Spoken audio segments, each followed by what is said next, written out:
Bienvenidas, bienvenidos. We need to talk about Gaza.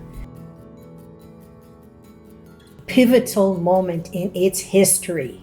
Today we're going to talk about what is going on there and what we can do to help. But first, this is Latina Literati.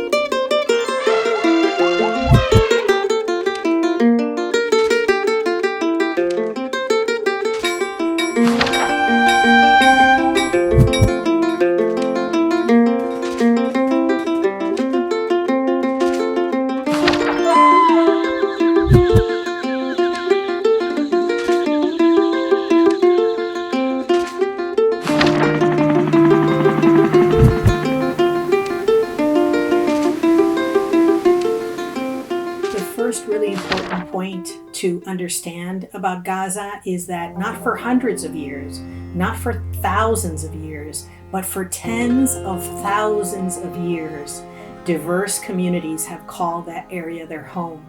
It's really important to understand that thousands and thousands and thousands of years ago, human populations established their homes there, and that included all sorts of people.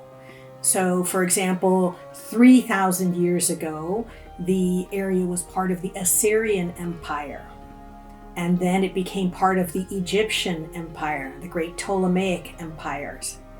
And then at about the first part of the last millennia, Rome rebuilt the old city of Gaza, and it was ruled by a 500-man Senate.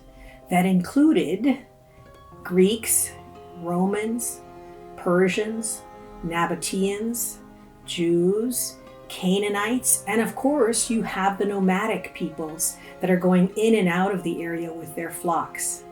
So again, it's really important to understand that our first tribe is our humanity.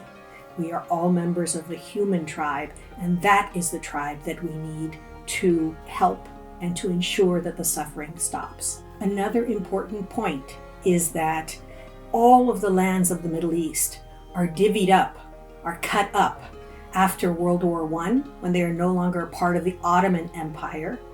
And France and England decide, I want this chunk as my sphere of influence. I want that chunk, with absolutely no consideration of traditional land rights, of any voice from the people living there, and of course, without ever consulting them. Just like Canada and the United States never consulted or cared about the land that was being sold from under the indigenous, the native peoples of North America, the same thing happened in the Middle East. It was really just the colonial powers of France and England dividing up areas for resources and for their colonial aggrandizement. Nothing to do with the welfare of the people suffering under colonialism. And if we are to focus on our humanity, we must begin with the universal principle that no one should be excluded from anywhere because of the color of their skin, the amount of melanin they may have, the religion that they follow, or any other physical attribute. In other words, if we truly are one human people, then we must ensure that everyone has the right to a life in dignity. And that is the most important point. Remember what President Benito Juárez, the first indigenous president of Mexico, taught us. He said, El derecho ajeno es la paz. If I respect your rights and you respect my rights, then we can have peace. Without the mutual respect of rights, there can never be peace. No one right is greater than the other right. International law must be followed. The Geneva Convention must be followed, and we must ensure that the innocent are safe. We must not become the evil we abhor. We must accept those who are fleeing harm, and we must ensure that our governments are not sending munitions, advisors, or any other resources to those causing harm to the innocent. Literally, the military-industrial complex is alive and well, and all of the purveyors of death, the munitions manufacturers, all of their stocks have gone up. So we need to understand really clearly that our money is being taken to be used to cause harm and suffering here and abroad. There's always money for war, but why wasn't there money for the child tax credit permanent. That lifted half of all children in the United States out of poverty. Why is there not money for universal child care, health care, education? There is money. It's just being squandered to harm others abroad, and that helps no one. We must pressure our representatives and those responsible to stop the killing, to stop the massacre, to stop the genocide. Those funds, those resources are needed in other places, including the rebuilding of the horrific, horrific destruction that we're witnessing right now. In the description box, I will include links to organizations such as Jewish Voices for Peace and Code Pink, so that you can take a look at ways that you can join the movement for peace. We must unite, and we must cause a cessation of all hostilities.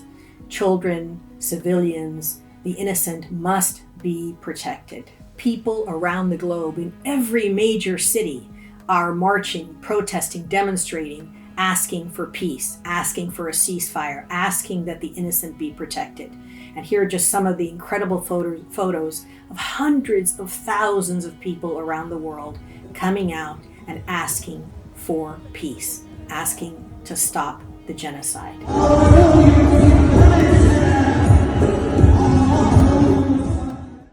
And now for my book recommendations.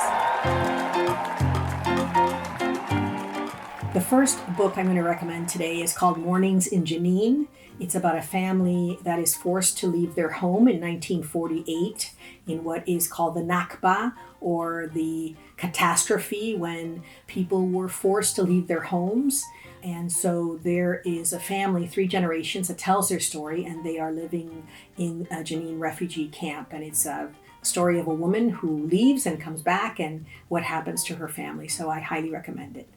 The second book is by the amazing author Noam Chomsky. We've talked about him before. He's an amazing linguist, just a wonderful peace activist, and he has written a book called Gaza in Crises. It's not a recent book, but it really gives you a lot of perspective.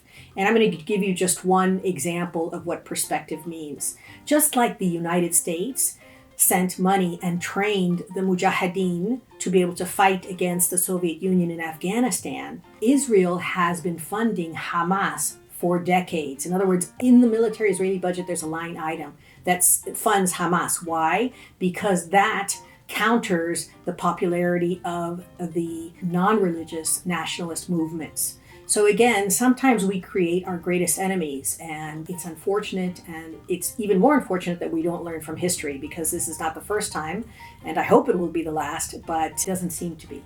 So again, perspective is so important when you're looking at this crisis. The third book is called Kingdom of Olive and Ashes, and it's exactly that. It talks about the 1,000-year-old olive trees that are part of the landscape in this area, and of course the ashes that all of the destruction brings with all of the violence, and what that means for the people living in the area. Really wonderful book. It's a selection of essays by different writers that give you different perspectives. And so, as always, we want you to check your local library, check your local bookseller. If perchance they're not available to you there, we always include links so that you may purchase them from independent booksellers online. So thank you so much for joining me on this journey, for coming to the end of the video. We would love you to subscribe to Latina Literati. We'd love to hear from you. What would you like us to present? What are the topics or books that you'd like us to take a look at? Thank you so much, and we pray for peace today and always. Con mucho cariño, mucho amor, mucha salud. Gracias.